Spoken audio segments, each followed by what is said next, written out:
Hey guys, again ஒரு tips video தான். Vegetables என்னென்னு ப்ரிசர்வேட் பண்ணலாம்னு சொல்லி நாங்கள் சில நேரம் மரக்கறிகள் மலிவாக கிடைக்குதுன்ட்டு கிலோ கணக்கில் வேண்டுவோம். அப்படி 3 யூரோக்கு நான் 4 கிலோ ஆல்பர்ஜின், அதாவது ஒரு 8 தொடக்கம் 9 கத்தரிக்காய் வேண்டினான்.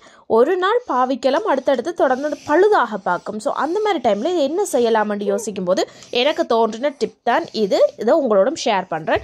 இதை இந்த மாதிரி கீழமாக அரிஞ்சிட்டு மஞ்சள், உப்பு, 1/2 கப் அளவில் நல்லெண்ணெய் சேர்த்துட்டு ஓவனில் 2 மணித்தியாலம் 160 பாக செல்சியஸில் பிரட்டி விட்டு பேக் பண்ணி எடுத்தீங்கன்னா அப்படியே வச்சிடணும். 2 மணித்தியாலத்தோடு ஆஃப் பண்ணிடுங்க. அப்படியே வச்சிங்கன்னு சொன்னால் அடுத்த நாளைக்கு இப்படி நல்ல வடிவாக பொரிஞ்சு போய் இருக்கும்.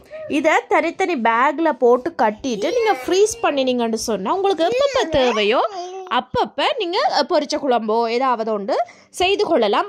கட்டாயம் வெஜிடபிள் பொரிச்சு தான் செய்யணும் என்ற ஒரு நிர்பந்தம் வரைக்கும் நாங்கள் இந்த மாதிரி டிப்ஸ்களை ஃபாலோ பண்ணலாம்.